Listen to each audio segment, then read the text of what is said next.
What's going on, everybody? C4 here. Welcome back to the channel. And a couple minutes ago, the Philadelphia Eagles did something kind of cool. They defeated the Green Bay Packers 22-10 in the wild card round. In today's video, we're going to be breaking down some live post-game play reaction and grades. And we're still in the heat of the moment for the Philadelphia Eagles getting the big home playoff win. And moving on to the next round. Next week, we play either the Buccaneers or the winner of the Vikings and Rams. Both games, all those scenarios, Jalen Hurts plays like he does today. A little worried, but we'll get to that. First things first, we'll give some flowers where flowers are due with the Green Bay Packers. If you're a Packer fan, you watch that game. That sucks. A lot of injuries, a lot of things out of your control. Some of that was because Philadelphia was playing incredibly physical football, and we smashed your players, and they went with injury. Others, had the head injury to Romeo Dodge, which was brutal. He was wearing like the Guardian cap because of a concussion a couple weeks earlier. Gets another one. That sucks. Yeah, I know the lineman, friendly fire there a little bit. That sucks. I guess silver lining, you get to see a unreal Josh Jacobs kind of mini beastquake touch, almost touchdown. Like that was pretty cool. Great way to respond after Dallas Goedert stiff arm Buddy 3 times on the tight end screen for a touch. That was a good response. And I think I'd like to say Green Bay, your defense played very, very well. Bunch of dogs in that D-line led by Rashawn Gary and company, especially being down Jair Alexander. I personally thought that'd be something Philly wants to pick on. Didn't think your secondary stood a hope in hell of stopping Devontae Smith, A.J. Brown, Dallas Goedert. And they never really had a chance, to be fair, because of the play call and the way Jalen Hurts played. But I think ultimately Green Bay, it's just one of them games. It's just one of those ones where, everything went wrong. Hey, Philly, we experienced that last year against the Tampa Bay Buccaneers. And at least you guys don't have a franchise legend and icon crying on the sideline because it's his last game ever like we did with Jason Kelce. The last little comparison from Green Bay before we slide over to the Philadelphia Eagles is Jordan Love had 3 picks. Jalen Hurts did not. And I think for as poorly as Jalen Hurts played, that context is right there. He could have played Jordan Love poorly and put the team in bad position with those 3 picks. At least Jalen Hurts was just holding on to the football way too long and being wasteful, having wasteful drives after our defense was playing lights out. It could always be worse. And let's be honest, man, Jalen Hurts, after not playing 3 weeks, didn't practice till Wednesday this week, were you really expecting him to have an outstanding game? Were you really expecting him to have a standout signature playoff win? You can hope for that. You can be cautiously optimistic about that. But the reality was that was likely never going to be the case, even picking on a banged-up Green Bay secondary. And I think Jalen, at the end of the day, did what he had to do to win. I'm throwing a grade on Jalen Hurts. He's getting a C+ because just incredibly slow processing. I don't think the play calling helped him either. This is something that I kind of was just thrown out there on the Twitterverse. But you remember when we had Nick Foles and Carson Wentz?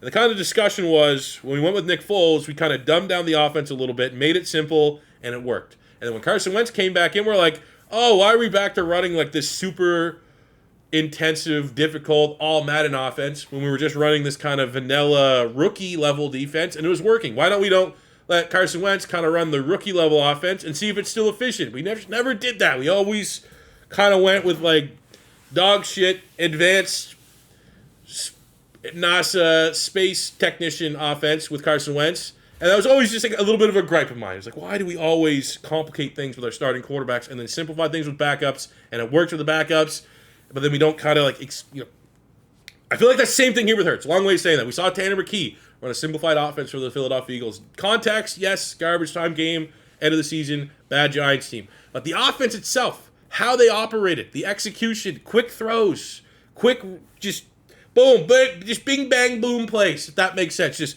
snap, look, throw. Snap, look, throw. It worked. Why, if after 3 weeks of not playing, did we not try to lean into a little bit of that play call with Jalen Hurts? I think there was a lot of long developing throws. I thought there was a lot of bullshit play calls here generally, especially when we had to try to find a rhythm for Jalen Hurts that compiled with the fact that every time it was 3rd and long, we ran the football. That's why we have A.J. Brown here reading a book on the sidelines. I don't blame him. 1 catch for 10 yards. Anytime it's 3rd and long, it's a screen, it's something stupid with Kenny Gainwell. Throw the football. We have 2 wide receiver ones. We have A.J. Brown, who's a top 5, been all pro every year he's been here. We have Devontae Smith, who's absolutely wide receiver 1, former Heisman Trophy winning wide receiver. And why are we more likely to run a screen pass where the 150-pound Devontae Smith's the lead blocker on third down than we are to throw the ball to Devontae Smith on third down. Heisman Trophy winning wide receiver, Devontae Smith. I feel like there's just an element of why does Philadelphia always run all Madden level play calling with our starting quarterbacks? Might not work. And then we go with all rookie offense, efficient offense with backup quarterbacks. Works great. Why don't we mix the two? I don't know. Either way, Jalen Hurts C+. Got to play a lot better, especially if it's the Todd Bowles machine that is always giving him trouble next week against the Bucs, or heaven forbid we play Brian Flores on that Vikings defense. We're going to have to play a lot better. But he didn't turn the football over, and we're not going to be hypercritical because of the context surrounding Jalen Hurts and his situation. Now, to kind of peel off of Jalen Hurts and look at Saquon Barkley, Saquon took a knee at the end of the game. He just hit a home run. He could have ran for 60 yards and a touchdown. If he does that, Saquon Barkley has 180 yards and a touchdown. This game is 29-10. Do we feel the same worry and concern about this offense in a vacuum if this game is 29-10 and Saquon Barkley has almost 200 yards on the ground?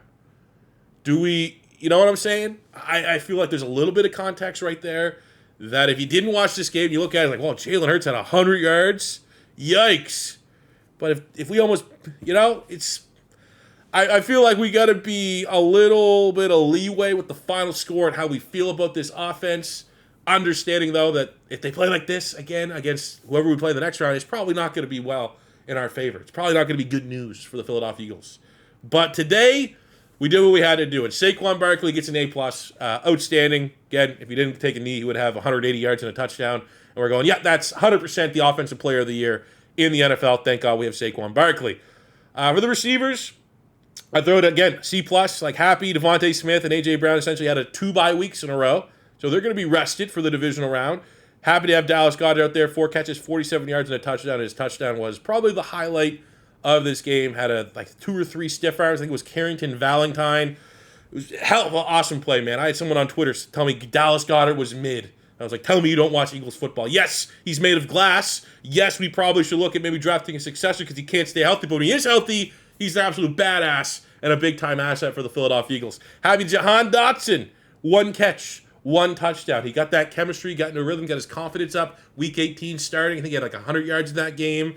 I love the fact that he got in there. Man, that is only going to snowball his confidence, and having another weapon that we can utilize on this offense is going to be huge, especially if we can utilize that down the stretch here in the playoff run. But much like the passing game, you can't really give this receiver group much more than a C+. Hopefully next week's a lot different. Hopefully Jalen Hurts gets back into a rhythm. Hopefully we have a little bit more balance because the offense needs to step up. I'm worried about the offense a little bit because this defense might be better than 2017. I think 2017, we had more sacks in 2017, but I feel like this defense, the secondary, I trust way more than 2017. I don't see, and this is an argument that I've seen, is people saying, oh, you trust Philadelphia's offense against the Lions. They have to go to that's the NFC Championship game. They're going to be able to keep pace with the Lions. What if the Lions score, 35? They do all this. You think Jalen Hurts can keep up with that? You assume you think the Lions are scoring 30 points on this Eagles defense, even down to Kobe Dean. Any game that Philadelphia plays, you should feel confident. If Philly can get 24 points, that should be enough to win. That is how good this defense is playing. There's not a weakness. Even losing to Kobe Dean, 100-plus tackle guy, forced fumble, interception guy, Pro Bowl alternate guy. Even losing him and having Oren Burks at the step up. I think they kind of picked on him a little bit. There's no weakness. Our D-line can dominate and take games over. Our linebacking core, led by all-pro Zach Bond, is an absolute nightmare. Got that interception today. Awesome. Please pay that man. And then our secondary, I think we have the best secondary in the NFL. Top to bottom. CJ, GJ can get turnovers. Cooper DeJean, hopefully he doesn't have a head injury after Quinyon Mitchell got his first interception and hit him with the Triple H pedigree. Hit him with the suck it. How about? Shout out Joel Embiid. This defense is incredible. This is a Super Bowl winning defense. And maybe we got to give respect to the Vikings and what they're doing, but I don't think there's a better defense left in the playoffs. If we win a Super Bowl, when we win a Super Bowl, it is going to be because of this defense. It is going to be because Milton Williams, who I remember when we drafted him, I went, Milto Willio? Who the hell is Milto Willio? And I just said, oh, look, he's a high-raz, big-time athlete from Louisiana Tech. He's unblockable when he wants to be. Jalen Carter is the best D tackle in the league. Darius Slay, old man Slay, with a no-look over-the-shoulder interception today. Awesome. Ran the route better than receiver. Cooper DeJean, third-team All-Pro. Missed out on All-Pro because the second-team All-Pro, which officially counts, because they had a pigeonhole Derwin James in there at safety. Like, oh, we'll just put him in slot. Reality is, Cooper DeJean, second-team All-Pro, probably should have got that. Quinyon Mitchell, Quinyon Bay. He is everything that... Quinyon Mitchell is what we get for Nnamdi Asomugha. Remember we signed Nnamdi Asomugha from the Raiders? The whole thing was like, oh, we assume he's good because no one throws on his side. And then he was absolute dog shit when he got here. Like that curse that we got from the Nnamdi Asomugha, one of the worst free agency contracts of all time. Like what we got in redemption of that is like now we got Quinyon Mitchell. We drafted the guy from Toledo and not the guy from Alabama, Terrion Arnold, who's like one of the lowest graded corners in PFF. We get a lockdown corner one on an island, gets his first pick. Awesome player, man. Awesome. Him and Cooper DeJean. I mean, I shared it on Twitter the other day, my reaction when we drafted Cooper DeJean. There's just sometimes that I would say it's fair to call me a casual fan, but there's sometimes the guys on the internet are right at getting the guys that the guys want on the internet. Good things happen. And that is exactly what Cooper DeJean was. Zach Bond's incredible. Nolan Smith is coming on. 2 sacks for him, 2 TFLs. Nolan Smith. The pass rusher that runs a 4.3. Oh, he's figured it out? Rest of the league. Reed Blankenship was awesome, man. Throwing big-time hits. Had 2 or 3 massive hits. I think he knocked out 2 Green Bay Packers in this game with big hits. He's awesome. And that's the defense A+. Jake Elliott made some miss. It's almost a good luck, I almost feel like. I don't get worried when Jake Elliott misses an extra point. It feels like in all of our big games he misses an extra point, we win. So I'm happy that Jake Elliott made, 3 field goals. He was kind of a concern coming into the playoffs, so we feel pretty decent about that. But the defense, A+++. Nolan Smith, game ball. And ultimately, look at that. I'm not even watching. Tampa Bay got a 3-0 lead over the Commanders. Okay, interesting. Keep an eye on that one. Hopefully, Chiefs Cowboys. I'd love to hear what you guys think about this one, though. Are you worried about Jalen Hurts? Do you understand the context around Jalen Hurts? And you're going to give him a little bit of leeway? Who gets your game ball? Are you worried about A.J. Brown? Who cares about A.J.? It's just, diva wide receiver doing diva wide receiver thing. Let me know what you guys think in the comment section below. But that'll do it for me today, guys. I'll see you back here tomorrow with a brand new Madden 25 rebuild. Until next weekend, when we're back here for the Eagles versus whoever. I'll see you back here in the next one. Thank you very much for watching. Subscribe if it's your first time stopping by. Peace out. Love ya. Have a good one. Go Birds.